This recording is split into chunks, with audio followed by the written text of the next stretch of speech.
Oh,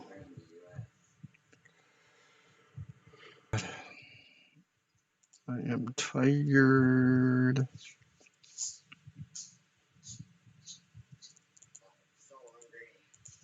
You're hungry? Well, nearby. You want to eat? What do you want to eat? I don't know. All we can do is look. Relax the park a little bit. You go back in the monitor.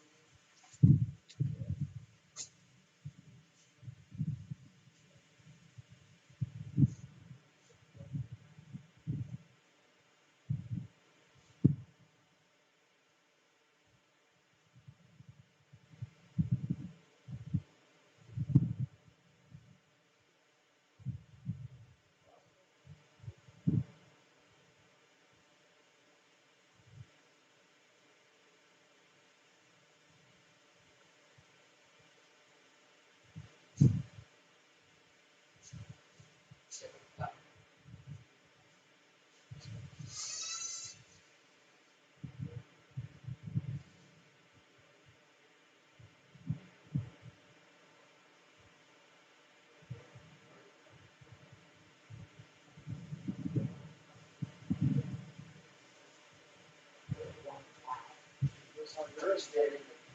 There's Honduras.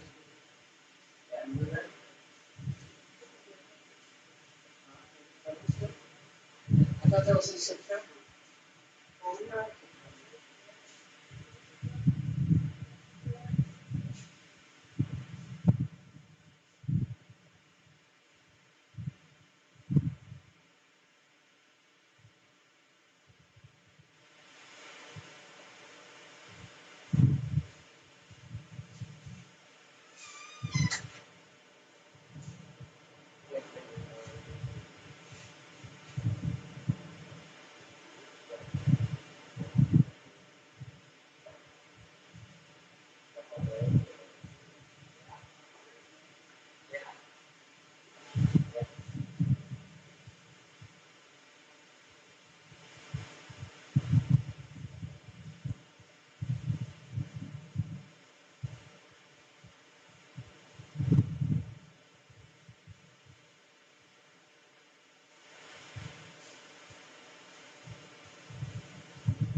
Smells like something's burning. Yeah, because it did. The ham. Make sure the stove's off. I think it is, though.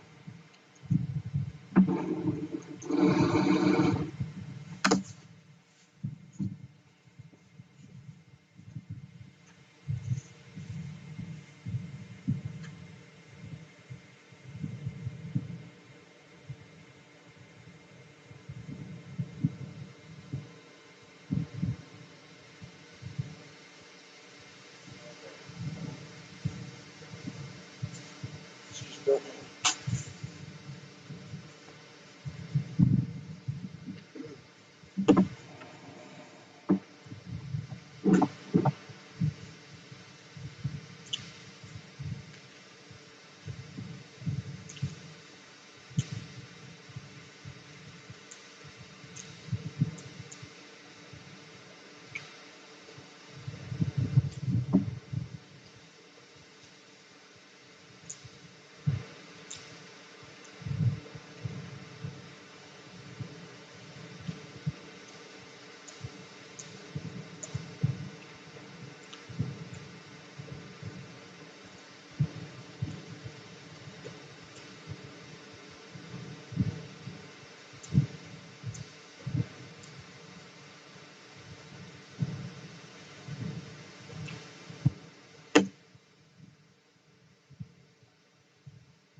What's going on, guys? My name is Garrett from the YouTube channel Jobless Garrett, and I want to welcome you to the Creator Academy's course for gamers on YouTube.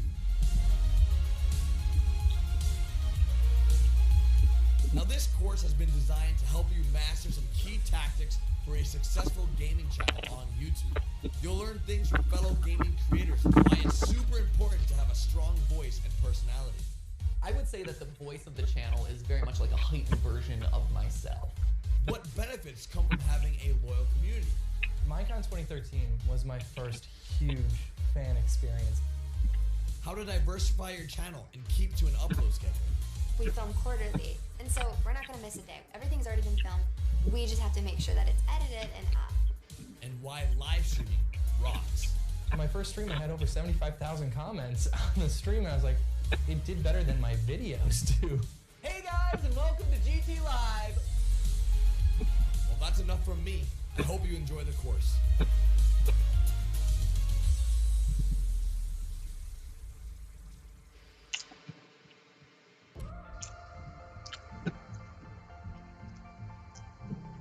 My voice and my personality developed over time with YouTube. When I started like back in 2010, I was doing like a lot of like Call of Duty stuff, so I was catering to like an older audience. What's up, everyone? Mr. Aviator here, bringing another commentary. So I wanted to come across as confident and as adult as I could because I didn't want to be typecast as that kid that's doing YouTube, and especially in the Call of Duty community. But now like I do a lot of Minecraft content, and my whole like personality just kind of shifted. This school is not gonna be bad. Sunnyside is the best. I like now I don't swear in my daily life. I'm just like more of like a kind-hearted person with like this bubbly personality because that's what the content brings out of you, and like I feel like that the content makes your personality. I would say that the voice of the channel is very much like a heightened version of myself. You know, because I'm really enthusiastic about learning. I love geeking out and nerding out about like deeply researching like the lore of these games, or like I wonder if the physics of that thing would actually happen, and discussing it with friends. But there was definitely a community feedback in those early days where I was either judging based on comments or judging based on overall viewership what people were responding to. He sounds really cocky, he sounds really arrogant. If I saw a lot of those comments, I would try to kind of like dial back kind of like the firmness of my assertions or something like that. When I first started on YouTube, oh, it was so embarrassing. I was posting skateboarding videos. I wanted to be like a pro skater back in the day. I would do competitions. I was an amateur girl skater. I changed my content a lot. Meeting other creators kind of changed the way that I found my voice and produced my content on YouTube. I grew up always loving video games, and I thought it was a normal thing for girls to be a part of and like, because I have 4 brothers. But, you know, on the internet, it's not. But on YouTube, majority of the audience is young girls. And we're seeing this shift and this demand for that. Like, oh, I want to hear my voice in a creator. I want to hear what that sounds like. That's what we're seeing. We're seeing that authenticity in these girl YouTubers or gamers who are changing the game.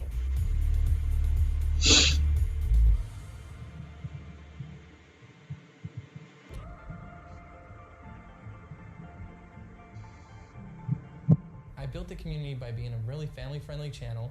I do mostly story-based content in Minecraft.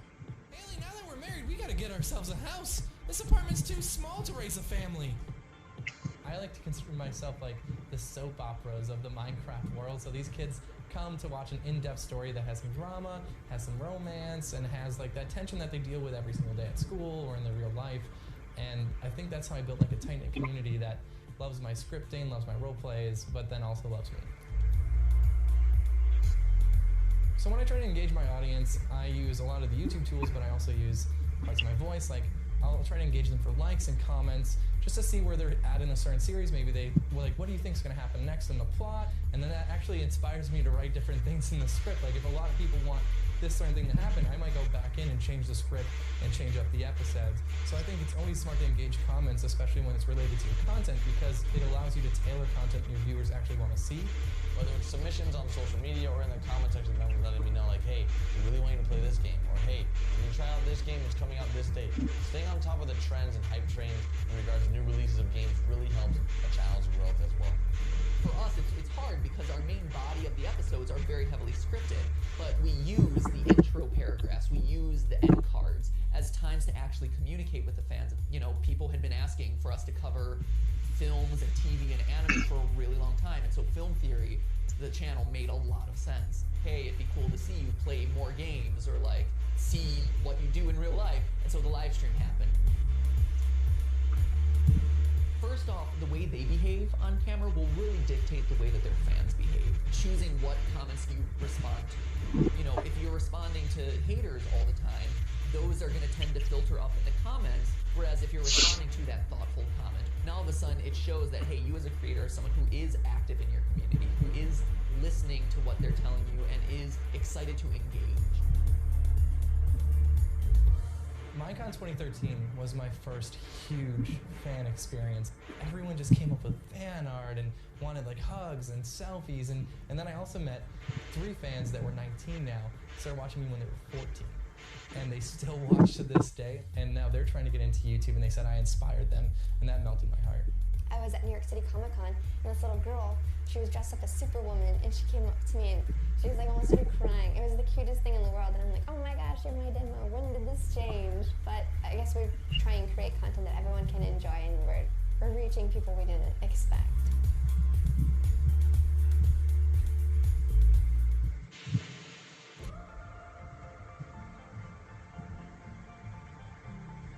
One of the biggest keys to success on YouTube that I feel is consistency.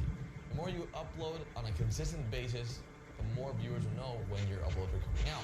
It doesn't have to be every single day, but if it's going to be once a week, make sure you stick to it. If it's going to be 3 times a week, whatever you can do, stick to that schedule, because that's what keeps your fans coming back. So be consistent, upload high quality content. Now, if you're going to miss a day of your upload schedule, don't just throw up something that's horrible just to make that schedule. Make sure everything you air, especially when you're growing, is great. Because if you're already gaining subscribers, you want to keep that momentum going and air the best content you can. My second channel is more of Let's Play content. It's easier to make than the roleplay content I make on my main channel. So whenever I have a down day where maybe I'm not doing anything, I try to actually write maybe 3 to 4 scripts in that day for my main channel, so that way I can send them off to the voice actors and maybe be like 4 or 5 videos ahead. At all points, I try to stay a week ahead. Like right now, I'm 9 videos ahead on my main channel, and about 3 ahead on my second channel. I learned that early on. I'm like, oh, I don't want to be on a week-to-week schedule where I'm like filming a video the day before, editing it, trying to get it posted. That's exhausting. I had figured out that if we film quarterly in a week's time for the next round of content, which is 3 months, we can maintain that lifestyle where it's like I can travel, I can do other opportunities. So that's what we do. We post 5 videos a week, and they're very short. oriented, but we have a production week, which isn't, it's intense. But that's how we take in content, because we want to produce a lot of it and we want it to be great, excellent quality. And the shooting quarterly helps us out so much, because we're not going to miss a day. Everything's already been filmed. We just have to make sure that it's edited and out. The best thing you can do is sometimes plan ahead. Have emergency backup. For whatever reason, let's say something happens, they get into a car accident, and they can't upload tomorrow. I actually have like 5 videos backlogged, just in case if something goes wrong. I actually had to go away for about a month last year, and I had to queue for that month, and I made it happen in 2.5 weeks, 36 videos for my main channel, 36 videos for my second channel. Getting organized and looking at things a little bit more simply before you dive into the creative can help you plan your content. If we post a Poppin' Cookin', Kawaii Cookin', every Friday, there's this many Fridays in the year. That means we need to have this many videos dedicated to me doing something like this. So then we start filling it in. Like, okay, let's research all the Poppin' Cookin', simplify things, take away the creative, get organized, create a list, fill out a calendar, and then move on from there. That is my #1 tip for anybody wanting to post content on YouTube.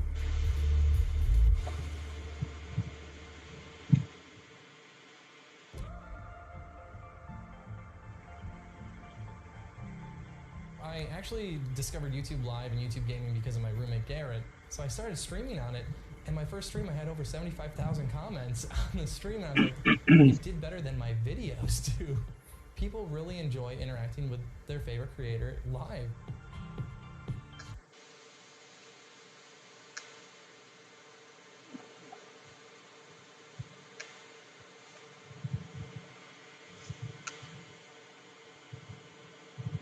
What's up, Insiders? I'm Lauren. I'm a program manager on our creator team at YouTube, and today we're here with Asaf, who's going to talk about what the studio team has been working on to make sure that creators can publish their videos in the best state possible.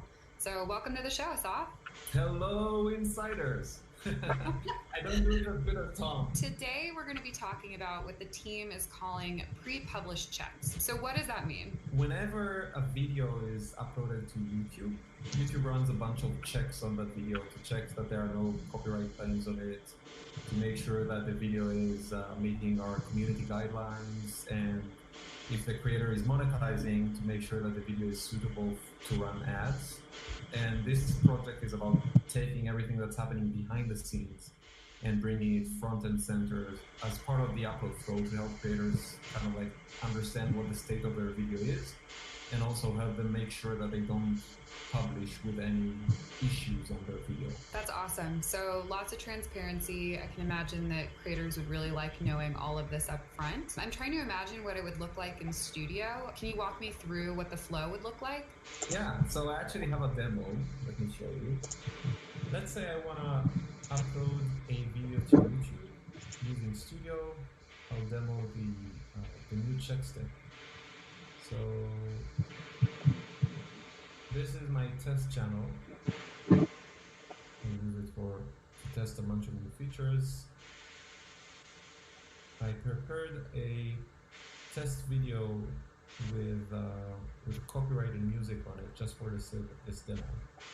So I'll select this file and let's see what happens.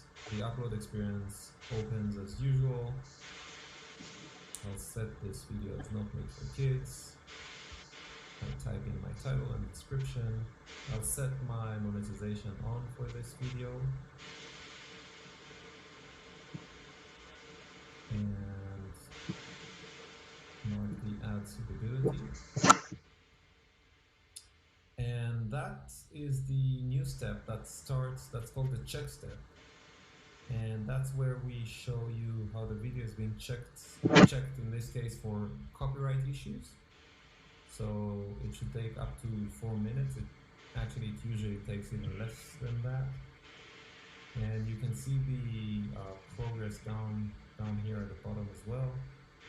The checks would start once the video is done processing. So in this case, the video is done processing.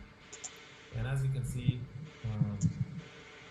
YouTube found the claim on that video, and so therefore the video is ineligible for monetization. And I can choose to see details here. monetization ineligible, and I can decide whether I want to replace the song, mute the song, speak the claim, or take any other action. If I want to ignore this warning and try to set this video to public, I'll be warned again that the monetization is, this video is not eligible for monetization because of the issue, and I can choose to publish anyway or review the issue and act on it. So yeah, that's it. That's the new kind of like check step. That's a new thing we're adding. That's the place where we're going to indicate to creators whether their video is in a good state and whether they can go ahead and publish without any issues. Okay, so in the demo you just showed, we saw what the copyright flow would look like. You mentioned earlier monetization and policy will probably be included in this in the future. Can you tell me a little bit more about what that would look like? Right, so the demo I just shared is what we're building right now. It's still kind of like work in progress. So what I just showed you includes just the corporate copyright claims at the moment.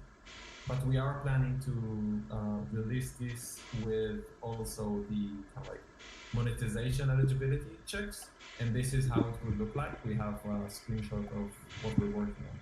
One of the best practices we always tell creators is to upload their videos to Unlisted a few hours before they publish to make sure there are no monetization issues. With this check implemented, will they still have to do that, or will it be taken care of? That should take care of it. However, if creators don't wanna wait on the check step until all checks are done, if they wanna kind of like rush through it, they should then save the video as unlisted or private, and they can come back to that, get back to that video at any point in the future and check the restrictions in the video list to see if there are any restrictions on that video and address those before they publish. Okay, so there are a couple different ways creators can make sure that their videos are in a good state before they publish. So once you have copyright and monetization taken care of, are there other features you'd like to add to this? Yeah, absolutely. We really want to keep on working on this to make sure that everything is reflected and creators get the best possible indication of the state of their video. We started with copyright and monetization because those are the two most common restrictions, but we are planning absolutely to add additional restrictions in the future and help creators avoid any issues when they publish their videos. So yeah, stay tuned. If creators are excited about this, can they expect to see it in studio anytime soon? Yeah, so it's in the works. We're working on it. Hopefully it will start rolling out in the coming weeks. If you guys have any thoughts, opinions, ideas, please share those in the comment section below. I'll be reading all those comments. I want to make sure that this thing that we're working on is helpful as much as possible. Thanks so much for coming on the show, Asaf. Leave your comments and questions for him below, and in the meantime, keep it real. Thank you. Bye, guys.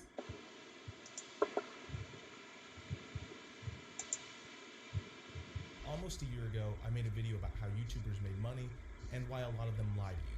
But you know, I feel like I didn't go in depth enough with some of those topics as I could have. So if you really think about it, I technically lied to you too. There were some things I felt like I could be more clear about, but here I am trying my best to at least make this as direct and as simple as I can for everyone and make this way more detailed than the last one. I do recommend you watch the first one before this video, but you can start with this one too, because this one is a little deeper and I show you how well that video does as well. This is a long video, so here are some timestamps over here, and I'll even link them in the description. So let's get started with a little analysis. First, let's talk about a myth about how people make money on YouTube. Subscribers